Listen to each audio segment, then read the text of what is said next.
Hello and welcome to Spelltableshowcase MTG. This is the series Commander Compatibility, where our content creators share their Commander relationship stories. We hope you enjoy the episode and be sure to subscribe for the next video drop. Let's get into it. Jetmir, Nexus of Revels, has been my commander since 2022. Jetmir is exactly what I was looking for in a first commander. It's just been a constant party. Jetmir's ability is really easy to understand, and it's a powerful ability. If you are not ending the game on the turn Jetmir shows up, a target emerges on my back and Jetmir's back. But it's nothing we can't handle together. And Jetmir has tons of synergy opportunities, so the rest of the deck can be built to my playstyle. So who is Jetmir? Jetmir is a 5/4 cat demon and costs 4 total mana. That 4 total mana is the converted mana cost, or CMC, and Jetmir needs 1 each of red, green, and white. Jetmir's ability is the appeal. It's a lot of text that basically says, bring all the friends, and Jetmir will boost them all up. Creatures you control get +1/+0 and have vigilance as long as you control 3 or more creatures. Creatures you control also get +1/+0 and have trample as long as you control 6 or more creatures. Creatures you control also get +1/+0 and have double strike as long as you control 9 or more creatures.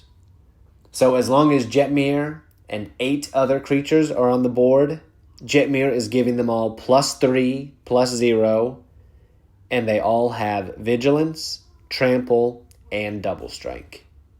I was looking through Commanders and Magic's history through that point with keywords, with the main one being vigilance. For a first commander, I just wanted someone that could really lead the charge and make the thinking easy when it comes to combat and winning. Just with 2 bodies, in addition to Jetmir on the battlefield, plus-upped creatures with vigilance means I have no real fear when sending creatures forward into winnable combat, since they'll be set to defend if needed after. I can send who I want and feel confident that I'm protected. I also felt a connection with Jetmir, not only because I have a cat, and Jetmir is a cat, but the cat demon part really reminded me of a book I read in an old Russian studies class from college. The book's called Master and Margarita. Without going too much into it, there's a walking, talking cat demon/devil who seems to also enjoy living lavishly. Not sure if there's any connection or relation, but that is where my mind was when choosing Jetmir. With Jetmir at the helm, I've built the deck to go wide as easily as possible, usually with token creatures, and give strength to the mana dorks. By that, I mean the mana dorks run supreme here. These cheap small creatures that create mana are not just here to ramp and chump block. With Jetmir out, they are set to fight. What a leader, that Jetmir. I'll also make sure all my other creatures can tap for mana too, with tokens aplenty. Jetmir just cares so much for other creatures and wants them to see their full potential. If no one wipes the board, I'm expecting Jetmir to lead an army of vigilant, trampling double strikers that bring the party and the pain to my opponents. So what are the cards that seem like no-brainers to add that Jetmir basically brought into this relationship himself? The first 2 cards to talk on are Impact Tremors and Witty Roastmaster. Impact Tremors is an enchantment. It costs 1 and a red, and it says, whenever a creature enters the battlefield under your control, Impact Tremors deals 1 damage to each opponent. Witty Roastmaster is a 3/2 creature, Devil Citizen, costs 2 and a red, and has an alliance ability. Whenever another creature enters the battlefield under your control, Witty Roastmaster deals 1 damage to each opponent. So for both of those, the creatures are coming, and there's lots of focus here on enters triggers, so why not bring the damage before they even attack? The next card is Champion of Lamholt. Champion of Lamholt is a 1/1 creature, human warrior, costs 1 green for 3 total CMC. And it says, creatures with power less than Champion of Lamholt's power can't block creatures you control. And whenever another creature enters the battlefield under your control, put a +1/+1 counter on Champion of Lamholt. So Champion of Lamholt is basically Rogue's Passage for Jetmir's entire army, letting everyone through with no restrictions and getting stronger anytime I have another creature enter. Rogue's Passage, for those that are wondering, is a land that is also in this deck. Taps for colorless, or you can pay for and tap it to make a target creature unblockable this turn. Specifically, it says target creature can't be blocked this turn. The next card is Hornet Queen, my best defensive play that turns offensive pretty quickly.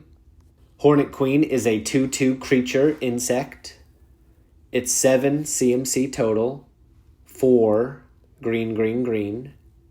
It has flying and death touch, and when Hornet Queen enters the battlefield, create 4 1/1 green insect creature tokens with flying and death touch.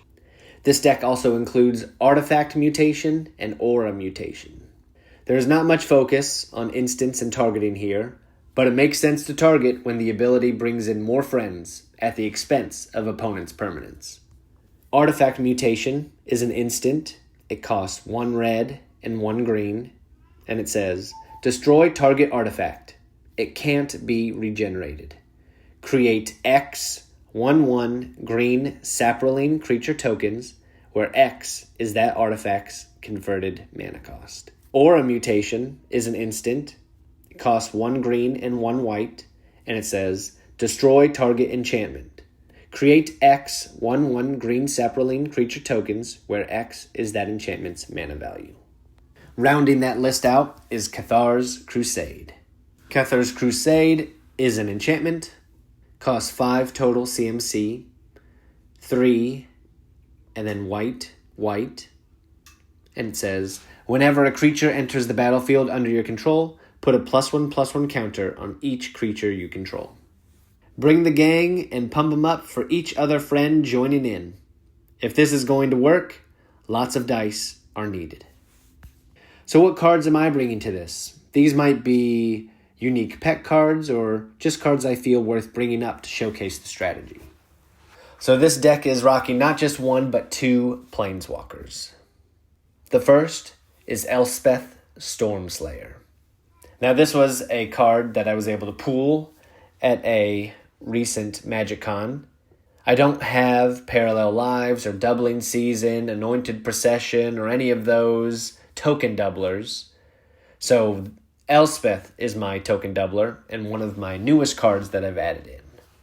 Elspeth Stormslayer is a planeswalker with 5 loyalty counters. Costs 5 CMC, 3 and white. Has the constant ability of, if 1 or more tokens would be created under your control, twice that many of those tokens are created instead. Elspeth's +1 ability is create a 1/1 white soldier creature token, which essentially creates 2 1/1 white soldier creature tokens because of Elspeth's ability. Elspeth's +0 ability is to put a +1/+1 counter on each creature you control. Those creatures gain flying until your next turn. And Elspeth's -3 ability is destroy target creature and opponent controls with mana value 3 or greater. Vivien, Monster's Advocate, is making creatures constantly and essentially giving me an extra card in hand with a focus on creatures and giving me the ability to bring out my key creatures for free. Vivien, Monster's Advocate, is a planeswalker that starts with 3 loyalty counters. Overall cost is 5 with 3 and then green and green. Its ability is you may look at the top card of your library at any time. You may cast creature spells from the top of your library. Vivien's +1 ability is create a 3/3 green beast creature token. Put your choice of a vigilance counter, a reach counter, or a trample counter on it. And Vivien's -2 ability is when you cast your next creature spell this turn, search your library for a creature card with lesser converted mana cost. Put it onto the battlefield, then shuffle your library. Jetmir really gives me the chance to bring out giant creatures that have token-making abilities. Ghalta and Maverin brings out lots of vampires when I swing out, similar to Rabble-Rousing, which is also in the deck. Ghalta and Maverin is a 12/12 legendary creature, dinosaur vampire, 7 total CMC, 3 green, green, white. This legendary creature has trample, And whenever you attack, choose one. Either create a tapped and attacking XX green dinosaur creature token with trample, where X is the greatest power among other attacking creatures, or create X 1/1 white vampire creature tokens with lifelink, where X is the number of other attacking creatures. Rabble Rousing is an enchantment, 5 total CMC, 4 in white. It has Hideaway 5, which means when this enchantment enters the battlefield, look at the top 5 cards of your library, exile 1 face down, then put the rest in the bottom in a random order. And whenever you attack with 1 or more creatures, create that many 1/1 green and white citizen creature tokens. Then if you control 10 or more creatures, you may play the exiled card without paying its mana cost. Godsire basically makes a copy of itself each turn. Godsire is an 8/8 creature beast for 8 total CMC, 4 red, green, and white. Godsire has Vigilance and tap. Put an 8/8 beast creature token into play that's red, green, and white. Port Raiser lets me do that same attack again and again. Port Raiser is a 4/4 creature orc pirate for 5 total CMC, 3 red. Whenever Port Raiser deals combat damage to a player, untap each creature you control. After this combat phase, there is an additional combat phase. Port Raiser can't attack a player it has already attacked this turn. There are also some game changers and tutors in this deck. Aura Shards, Natural Order, and also I tutor with Congregation at Dawn. Aura Shards is an enchantment, 3 total CMC, 1 green, white. Whenever a creature comes into play under your control, you may destroy target artifact or enchantment. Understandably a game changer, with the ability to constantly target my opponent's board while just playing through my strategy of getting creatures out. Natural Order is a sorcery for 4 total CMC, 2 green. As an additional cost to cast Natural Order, sacrifice a green creature. Search your library for a green creature card and put it onto the battlefield. Then shuffle your library. Congregation at Dawn is an instant, 3 total CMC, green, white. Search your library for up to 3 creature cards and reveal them. Shuffle your library, then put those cards on top of it in any order. So what is the staying power of this relationship? Jetmir sticking around. I love showing this deck off. It's got tons of power and it is really easy to pilot. It's gone through a lot of iterations and I really like Jetmir. The early challenges have been smoothed out through regular tinkering and we will keep going on strong. This is a mainstay for me. People better watch out with this deck. The party don't start till Jetmir enters the battlefield. I hope you enjoyed that. Any cards you expected to be included but weren't? Let us know. We here at Spell Table Showcase MTG try to mix entertainment with education, and so can you. We've got plenty of commanders that we have opinions on, but we want to hear yours too.